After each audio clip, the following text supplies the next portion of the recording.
write this in. If it helps you to write in the unit circle, you know, feel free to. It is not necessary that you write it all in. The main thing to remember is that the sine is ry, the cosine is rx, and tangent is y over x.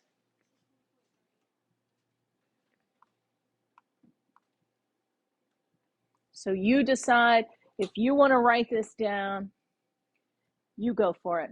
But it doesn't, you don't have to. We did a unit circle stuff earlier in the year. Just remember some things of note. When you are doing a tangent, okay, so let's just think about a tangent for a minute.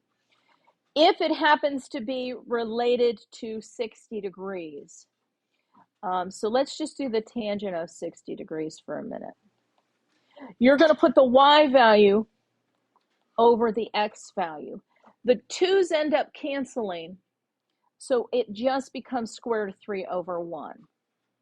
But if you do the tangent of 30, when you put the y value over the x value, that puts your square root in your denominator. So that's 1 over the square root of 3, which is square root of 3 over 3. So just note the difference there.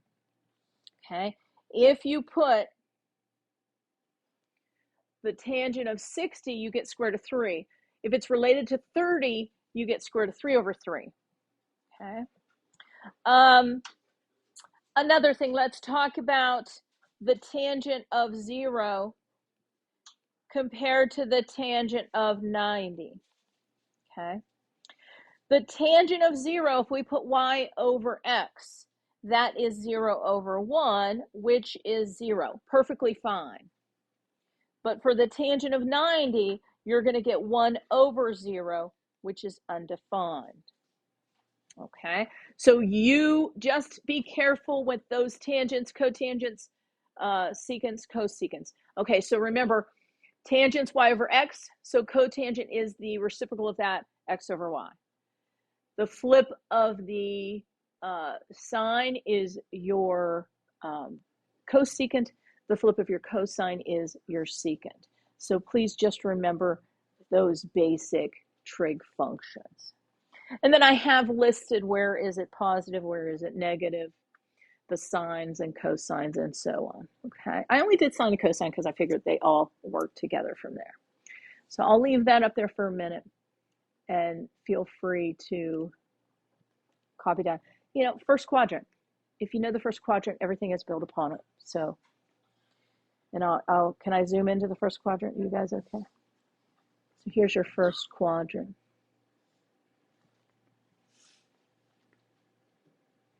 A little bit bigger there so you can see it.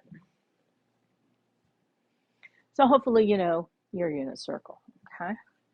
It's not going anywhere. A lot of the times they do just deal with the first quadrant. Eventually, but this is nearing the end of the year, when we have to find the area between two curves, we may have to rely upon the graphs some. So knowing the graphs of them, knowing those basic trig information is going to be important.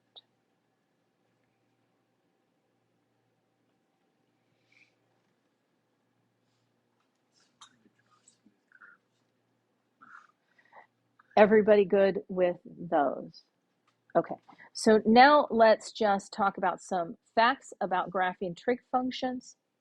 Remember, 180 degrees is a pi worth of radians. That's where all of those ratios come about when we are finding the degree measure versus the radian measure.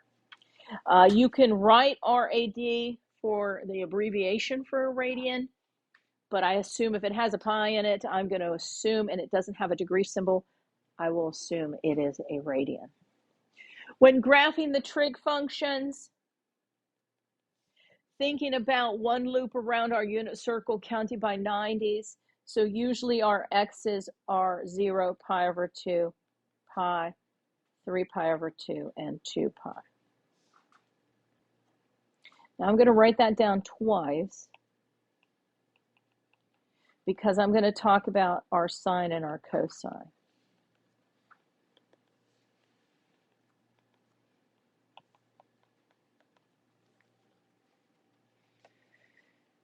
It is essential that you know the pattern of the sine and the cosine as you loop around the circle.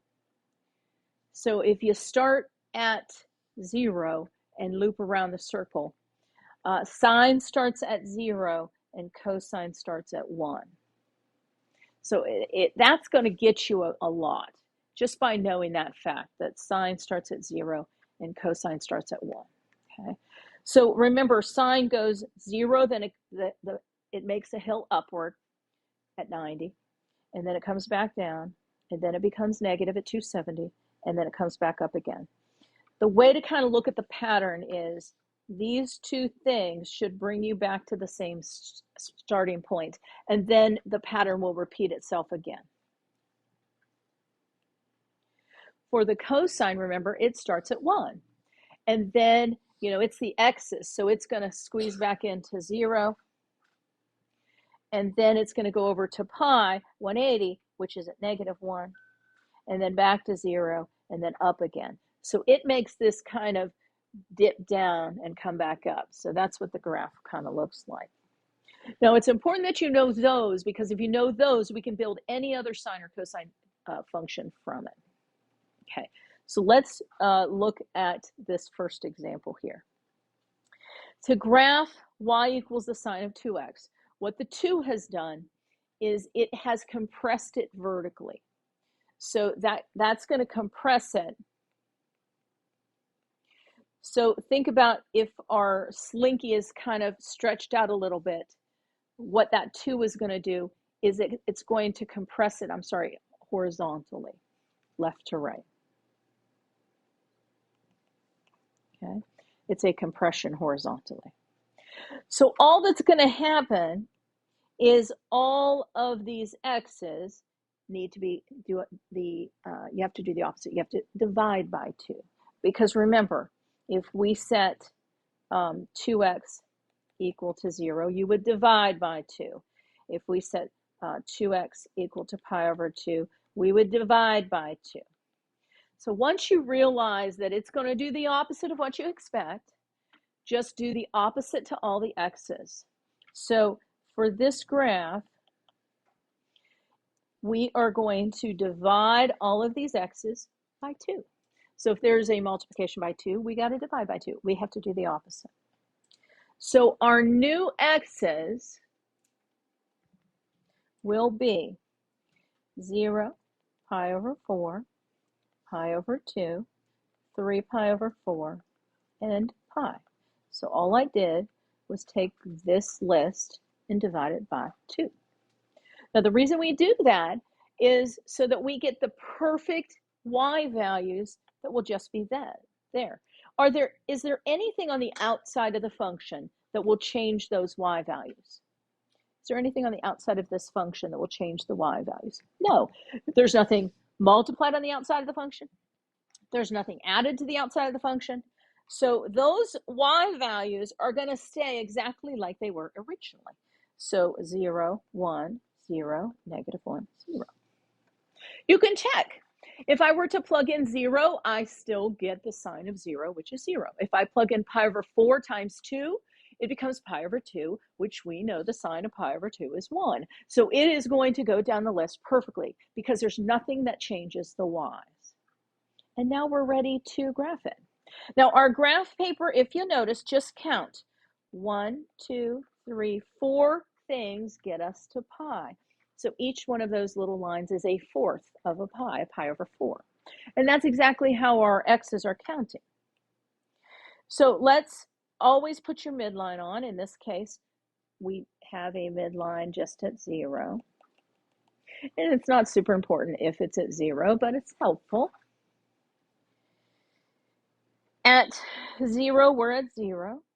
Let's make this 1, just so it looks a little nicer, and we'll make this negative. At pi over 4, we're at 1. That's pi over 4, remember. Then we're back at 0 when we get to pi over 2. So that's our first bump. And then we're at -1 at 3/4, 3 pi over 4, and then back at 0 again. So the sign always goes up and back down unless there's some kind of multiplication maybe by a negative or something that would flip it. Once you have one pattern of a sign, make sure to extend it out across your graph paper. It is symmetric or periodic, meaning the wave is going to repeat itself both to the right and the left and never change size at all. So this will be up and then down, bump up, bump down. All the things should be equally spaced for the rest of the graph's little life. So where you go up, the next one goes down. Where you go down, the next one goes up, and so on. So please always stretch out a sine or cosine graph, any kind of your trig function. That periodic nature will make so you should repeat it again and again and again and again. Any questions about this example? Okay, so that is our first example of graphing a sine.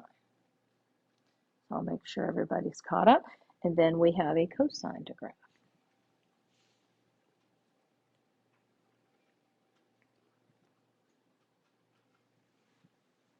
Okay, now a cosine is going to rely on this chart.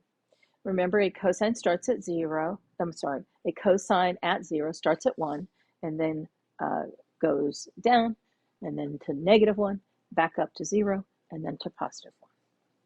Okay.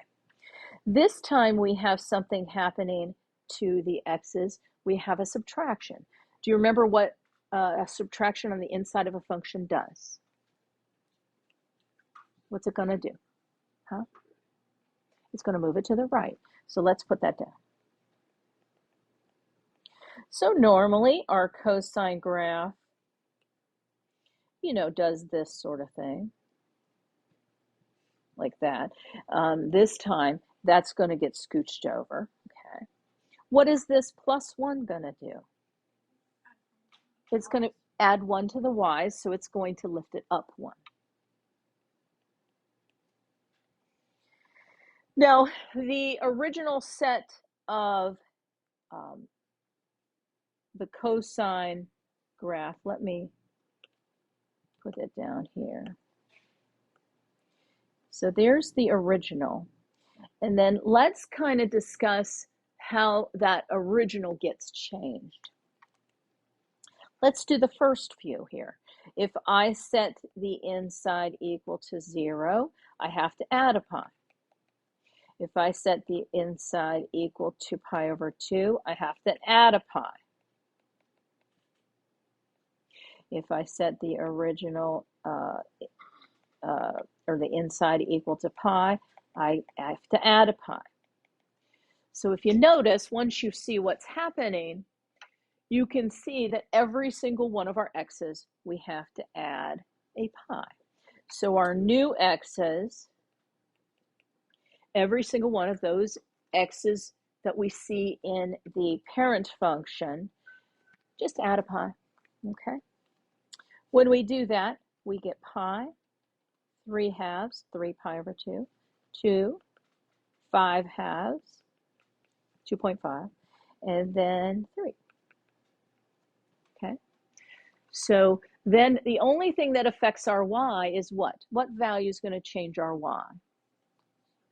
The +1, right?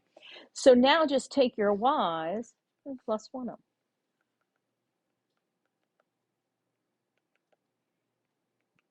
See why it's so important to have that original chart memorized, because everything can build upon that. Everything can be altered to fit our new situation.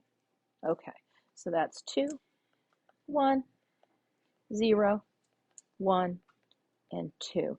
A way to kind of check your math. These two should match in a cosine. These two should match in a cosine. This is the only one that's unique and different, that middle value of a cosine. Okay.